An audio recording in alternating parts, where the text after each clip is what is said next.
Shalom.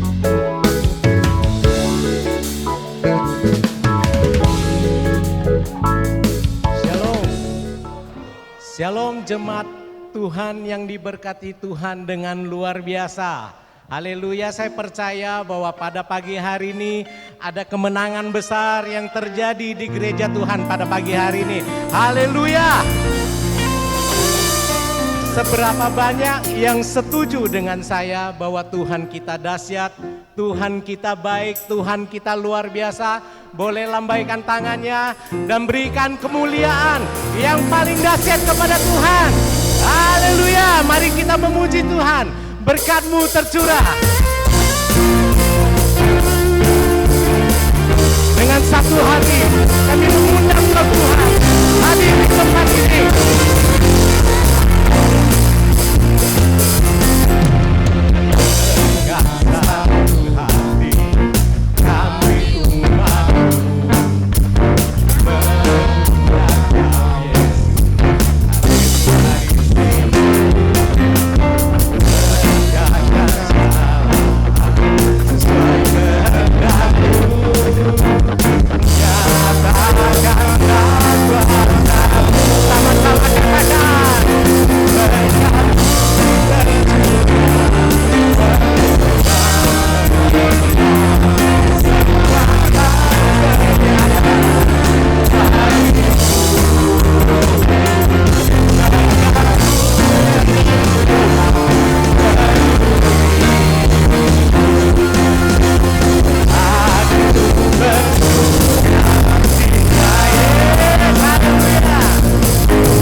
Denganmu Tuhan, ku kan berjalan.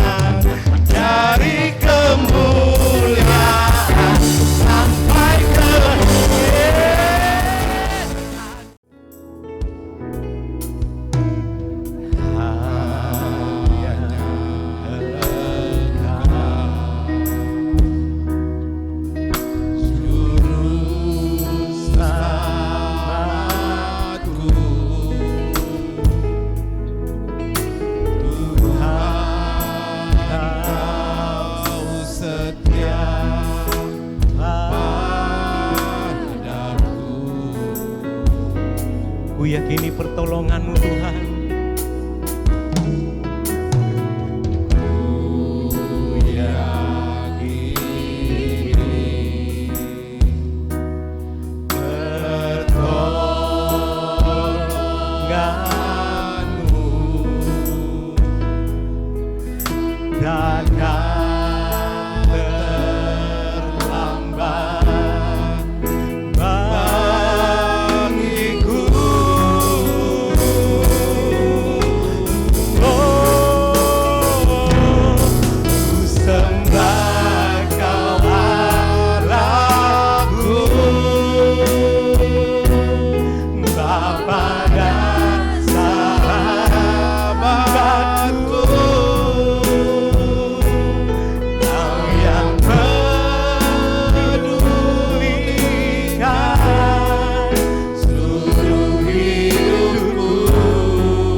Kami bersyukur karena kami punya Tuhan. Tuhan penguasa tunggal hidup kami, pemelihara hidup kami.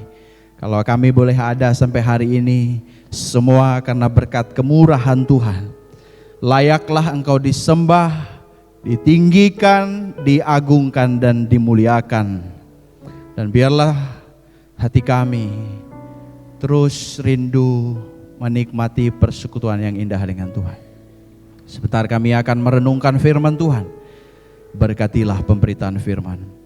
Pakailah hamba-Mu yang terbatas, untuk menjadi alat berkat, menyampaikan isi hati Bapa di sorga. Dan Tuhan berbicaralah kepada kami, bahkan secara pribadi Tuhan menyatakan isi hatimu kepada setiap umat Tuhan yang hadir pada hari ini. Kami mohon Tuhan menyertai pemberitaan firman dari awal sampai akhir, dan semua ada dalam pimpinan Allah Roh Kudus dan untuk kemuliaan Allah Tritunggal di dalam nama Yesus. Terima kasih, kami bersyukur di dalam nama Tuhan Yesus Kristus. Haleluya, amin. Silakan duduk Bapak Ibu yang dikasihi oleh Tuhan. Ya, puji Tuhan, hari ini ibadah kita disertai dengan sakramen baptisan air. Ada 11 jiwa yang memberi diri untuk dibaptis dan menjadi pengikut Kristus yang sejati. Mari kita saat ini mau belajar satu tema kebenaran firman Tuhan yang sudah diberikan kepada kami untuk kita merenungkannya, yaitu ini aku, utuslah aku. Ini aku, utuslah aku. Saya akan bacakan, Bapak Ibu boleh perhatikan di dalam Yesaya pasal 6 ayat 1 sampai 8 dan juga di dalam 2 Korintus pasal 5 ayat 17 sampai ayat yang ke-21. Di dalam terjemahan baru 2, Tuhan memanggil dan mengutus Yesaya ayat 1 sampai ayat yang ke-8. Pada tahun kematian Raja Usia, aku melihat Tuhan duduk di atas tahta yang tinggi dan menjulang. Bagian bawah jubahnya memenuhi bait suci. Para serafim berdiri di sekitarnya, masing-masing mempunyai 6 sayap. 2 sayap untuk menutupi muka mereka, 2 sayap untuk menutupi kaki mereka, dan 2 sayap untuk melayang-layang. Ayat 3, mereka berseru bersahut-sahutan, Kudus, Kudus, Kuduslah Tuhan semesta alam, seluruh bumi penuh kemuliaannya. Ayat 4, maka bergoyanglah alas ambang pintu karena suara seruan mereka, dan rumah itu pun penuh dengan asap. Ayat 5, lalu kataku, celakalah aku binasa, sebab aku ini seorang yang najis bibir, dan aku tinggal di tengah-tengah bangsa yang najis bibir. Namun mataku telah melihat Sang Raja Tuhan semesta alam. Ayat 6, lalu salah satu serafim itu terbang ke arahku. Di tangannya ada bara yang diambilnya dengan sepit dari atas mezbah. Ia menyentuhkannya pada mulutku serta berkata, lihat, bara ini telah menyentuh bibirmu, maka kesalahanmu telah disingkirkan dan dosamu telah dilenyapkan. Ayat 8, lalu aku mendengar suara Tuhan berkata, siapakah yang akan kuutus? Dan siapakah yang mau pergi untuk kita? Sahutku, ini aku, utuslah aku. Mari kita melihat di dalam 2 Korintus pasal yang kelima. Saya mengambil beberapa ayat 15 sana dikatakan, Kristus telah mati untuk semua orang, supaya mereka yang hidup tidak lagi hidup untuk dirinya sendiri, tetapi untuk Dia yang telah mati dan telah dibangkitkan untuk mereka. Lalu ayat yang ke-17, jadi siapa yang ada di dalam Kristus, ia adalah ciptaan baru, yang lama sudah berlalu, sesungguhnya yang baru sudah datang. Kita lihat di dalam ayat yang ke-20 dikatakan di sana, jadi kami ini utusan-utusan Kristus, sebab Allah menasihati kamu dengan perantaraan kami. Dalam nama Kristus kami meminta kepadamu, berilah dirimu didamaikan dengan Allah. Ayat 21, Dia yang tidak mengenal dosa telah dibuatnya menjadi dosa karena kita, supaya dalam Dia kita dibenarkan oleh Allah. Amin. Bapak Ibu, kalau kita memperhatikan di dalam kitab Nabi Yesaya ya pasal yang ke-6, di sana ada satu penglihatan ya dan panggilan Yesaya. Dicatat di sana pada tahun ya kematian Raja Usia. Maka Yesaya menerima penglihatan di bait Allah. Dan kalau kita melihat Yesaya yang tinggal di Yerusalem, di ibu kota kerajaan selatan Yehuda. Dia bernubuat itu kurang lebih ya 4 raja. Ya, mulai dari Raja Usia, Raja Yotam, ya, lalu Ahaz, Hizkia. Bahkan kalau kita melihat di dalam tradisi, maka Yesaya itu menjadi martir, ya. Dia mati di gergaji. Ya, betul-betul dia mengabdikan hidupnya kepada Tuhan. Saya mau mengajak kita belajar tentang tema yang diberikan, yaitu ini aku, utuslah aku. Kita melihat dari ayat 1 sampai ayat yang ke-8 tadi itu, ya, menekankan beberapa hal yang penting untuk kita renungkan. Yang pertama yang saya tulis di sini yaitu kebesaran dan kemahakuasaannya nyata dalam perjumpaan dengan Dia. Dalam perjumpaan Yesaya dengan Allah Tuhan itu, ya, maka kita melihat kebesaran Allah itu dinyatakan, kemahakuasaan Allah dinyatakan, karena dicatat di sana dia melihat Tuhan duduk di atas tahta yang tinggi dan menjulang. Kalau Usia, raja yang memerintah di Yehuda, ya, dan akhirnya dalam pemerintahannya itu kurang lebih 52 tahun, maka kita melihat kerajaan Yehuda itu mulai mengalami, ya, tantangan, ancaman dan lain sebagainya dari bangsa-bangsa yang lain. Dan memang kehidupan manusia pada waktu itu, bagaimana orang itu sudah banyak yang meninggalkan Tuhan, sudah banyak orang yang jauh daripada Tuhan, ya.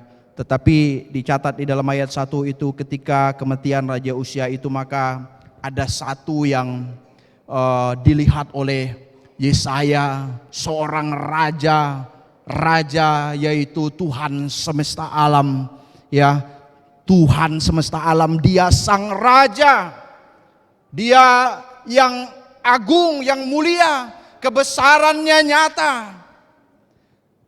dan juga kemahakuasaannya nyata. Maka kalau kita melihat ayat yang kelima, dia sang raja, yakni Tuhan semesta alam. Jadi ini mau menunjukkan, ya, kepada kita bahwa nyata kebesaran Allah, nyata kemahakuasaan Allah. Dialah sebenarnya yang memerintah, yang berdaulat penuh, ya, atas ciptaan itu, karena Dia adalah Tuhan, ya, Tuhan atas semesta alam, atau Tuhan semesta alam. Maka kita melihat sesuatu penglihatan yang agung, yang luar biasa, ya. Saya tidak membahas dalam bagian ini, tetapi kita melihat bahwa kebesaran dan kemahakuasaan Tuhan itu nyata. Memang Dia maha kuasa, memang Dia besar, ya. Dan itulah pribadi Allah yang kita sembah. Tuhan duduk di atas tahta yang tinggi dan menjulang. Dia sang raja, yakni Tuhan semesta alam. Yang kedua, kalau kita melihat di sini, maka ada kekudusan, ya, kemuliaan dan anugerahnya nyata dalam perjumpaan dengan Dia. Kekudusannya, kemuliaannya, anugerahnya itu tidak terpisahkan dalam peristiwa ini, dan itu nyata dalam perjumpaan Yesaya, ya, dengan Tuhan. Maka kalau kita melihat ayat yang ketiga tadi dikatakan, ya, ayat yang ketiga, mereka berseru bersahut-sahutan, yaitu para serafim ini, ya, kudus, kudus, kuduslah Tuhan semesta alam. Lalu dikatakan di sana, seluruh bumi penuh kemuliaannya. 3 kali pernyataan kudus, menekankan kekudusan Allah. Ya. Jadi penting memang bagi Yesaya untuk melihat kekudusan Allah. Ketika terjadi kemerosotan moral di tengah-tengah umat Tuhan pada waktu itu, baik yang ada di Yehuda dan yang juga ada di Israel, terjadi kemerosotan moral dan spiritual pada waktu itu. Oleh sebab itu kita mau melihat kekudusan Allah itu. Dan juga dikatakan di sana seluruh bumi penuh kemuliaannya, penuh kehormatan, kemasyuran dan kemuliaan, hormat kabot itu ya, kepada Tuhan Allah. Jadi memang kemuliaan hanya bagi Tuhan. Kalau kita melihat yang keempat itu, maka bergoyanglah alas ambang pintu karena suara seruan mereka, dan rumah itu pun penuh dengan asap. Lalu ayat 5, Yesaya mengungkapkan, celakalah aku ini. Ya, aku binasa sebab aku ini seorang yang najis bibir, dan juga aku tinggal di tengah-tengah bangsa yang najis bibir. Namun mataku telah melihat Sang Raja. Maka kita melihat di gambar itu hanya gambar itu ya. Bagaimana salah satu serapim itu terbang ke arah Yesaya ya, dan di tangannya ada bara yang diambilnya dengan sepit dari atas mezbah itu. Dia menyentuh pada mulut bibir Yesaya dan dia berkata, ya, lihat bara ini telah menyentuh bibirmu, maka kesalahanmu telah disingkirkan dan dosamu telah dilenyapkan. Jadi kita melihat kekudusan Tuhan, ya, ketika Yesaya melihat kekudusan Tuhan itu, kebesaran Tuhan itu, Yesaya tahu bahwa dia itu orang berdosa. Aku seorang yang najis bibir, aku tinggal di tengah-tengah orang yang najis bibir. Tetapi kita melihat di sini ada inisiatif dari Allah. Itulah yang menunjukkan bagaimana di dalam kekudusan, kemuliaan, dan juga nyata anugerahnya, Allah berinisiatif di sini melalui serafim ini. Maka itu merupakan suatu simbol ada pengampunan, ada pengudusan, kesalahannya disingkirkan, dan dosanya dilenyapkan, sehingga Yesaya dikuduskan untuk melaksanakan misi Allah ya kepada umat Tuhan.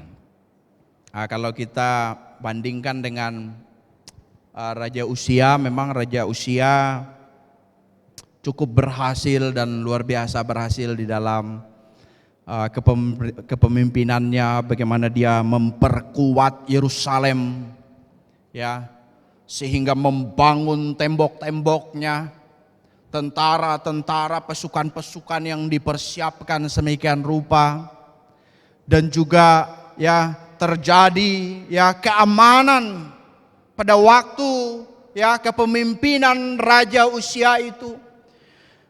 Namun kalau kita melihat ya di dalam perjalanan ya akhir-akhir kepemimpinannya, maka dicatat di dalam Alkitab, yaitu di dalam 2 Tawarik pasal yang ke-26.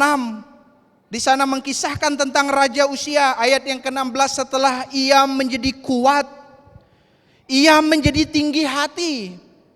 Setelah semuanya itu aman, baik, terkendali, Tuhan memberkati Yehuda pada waktu itu, dia menjadi tinggi hati sehingga ia melakukan hal yang merusak. Ia berubah setia kepada Tuhan Allahnya dan memasuki bait Tuhan untuk membakar ukupan di atas mezbah pembakaran ukupan. Ketika Nabi menyusulnya dan menegurnya, ya, hanya imam keturunan Harun, mereka yang dikuduskanlah yang layak melakukan itu. Tetapi ketika dia mendengar teguran itu, dia menjadi marah. Ketika itulah dia mengalami sakit kusta dan dia ada di pengasingan sampai matinya. Tetapi kalau kita melihat di dalam Yesaya pasal 6 ayat 1 tadi, bagian bawah jubahnya memenuhi bait suci. Tuhan yang duduk di atas tahta itu, Dia adalah Tuhan semesta alam itu, yang bagian bawah jubahnya saja memenuhi bait suci itu dengan kemuliaannya, dengan kekudusannya. Memang tidak bisa dibandingkan dengan Raja Usia yang pada akhir hidupnya bagaimana dia berdosa kepada Tuhan. Jadi bayangkanlah ya, kalau Tuhan yang duduk di atas tahta itu hanya ujung jubahnya saja memenuhi bait suci itu. Dan itulah ya kekudusan, kemuliaan dan juga nyata anugerahnya kepada Yesaya dan tentunya juga kepada kita. Kalau kita melihat di dalam 2 Korintus pasal 5 ayat 19 tadi, bagaimana kita diperdamaikan dengan Allah oleh Kristus. Oleh karya Kristus, maka kita diperdamaikan dengan Allah, kita dikuduskan, kita disucikan, kita menjadi umat ketebusan Allah. Ada anugerah yang dinyatakan di dalam Yesus Kristus. Bagian yang ketiga, yang terakhir,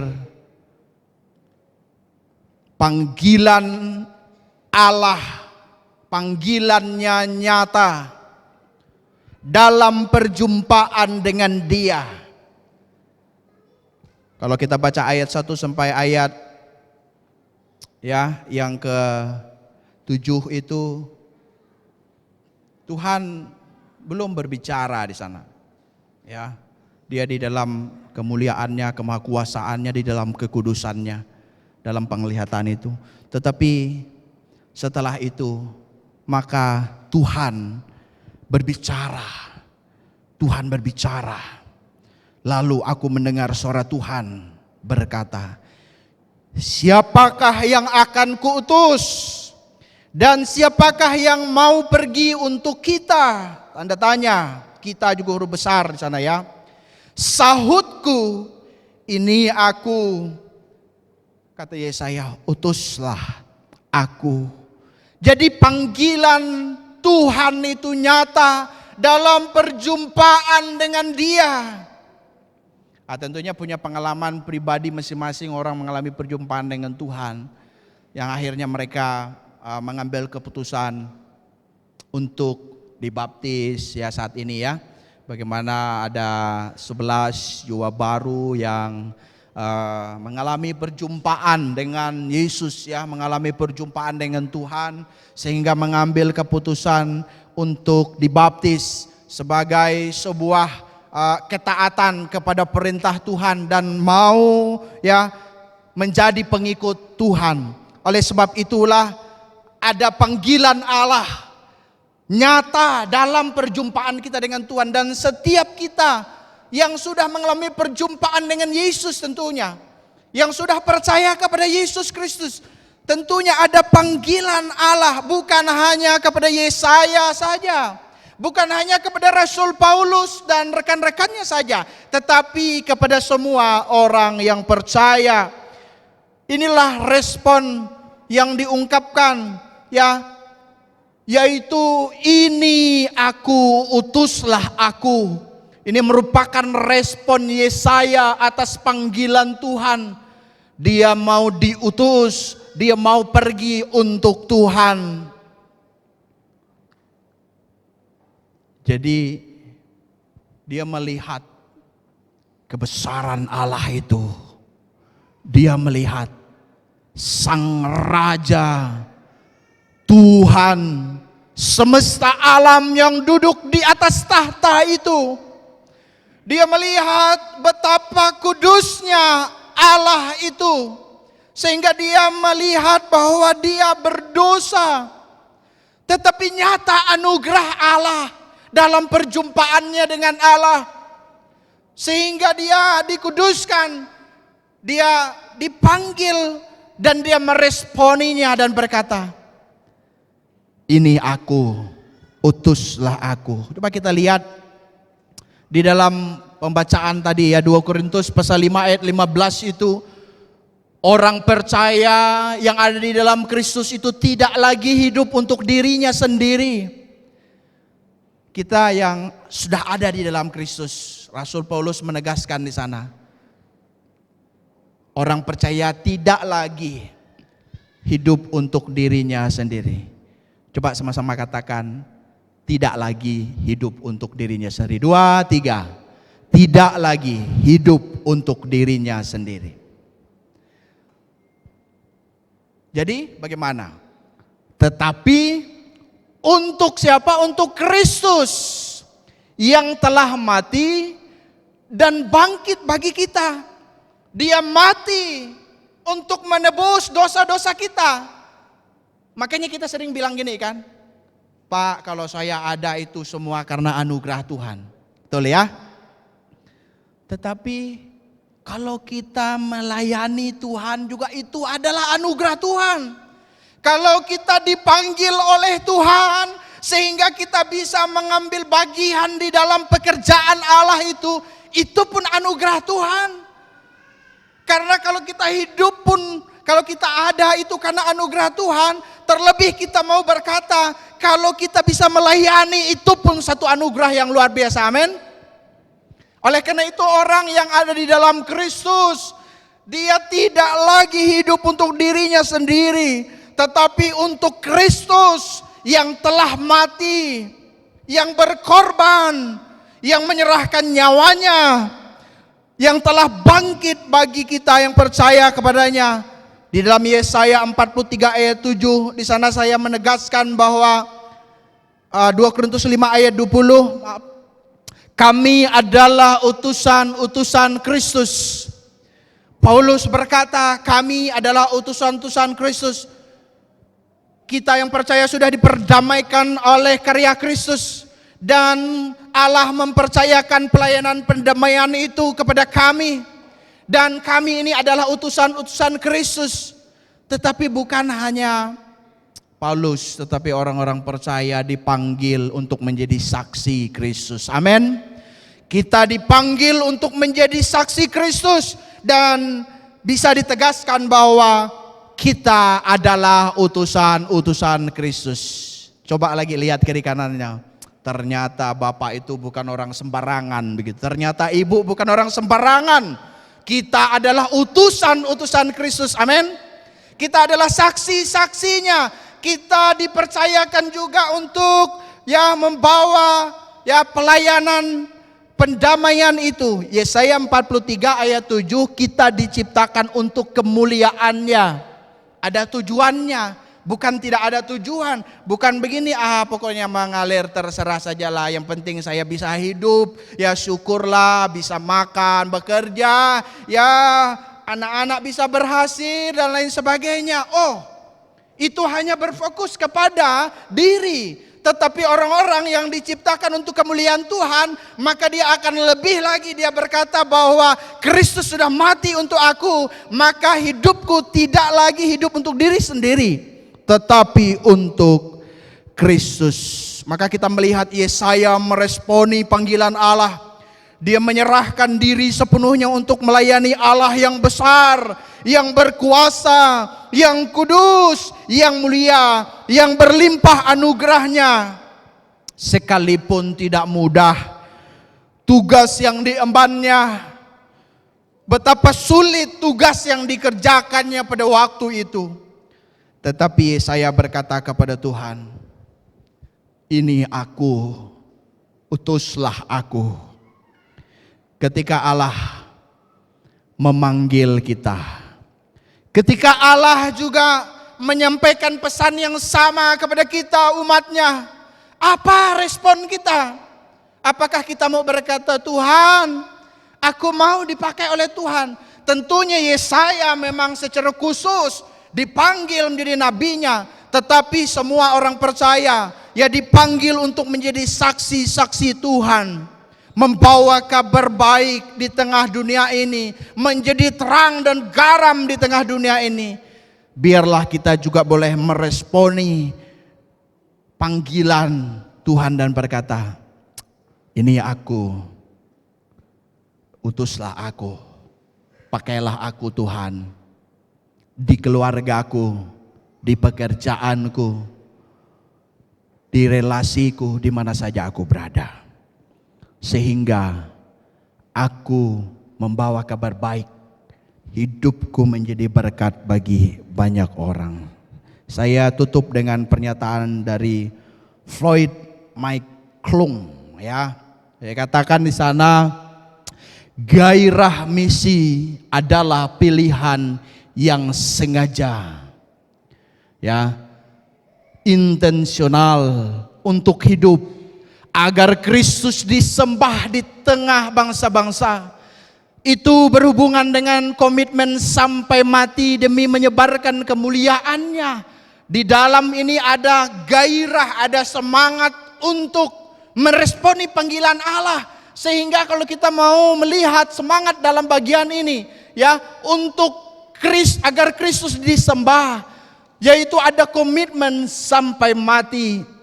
Artinya seumur hidup kita boleh dipakai oleh Tuhan untuk menjadi berkat bagi banyak orang, menyebarkan kemuliaan nama Tuhan.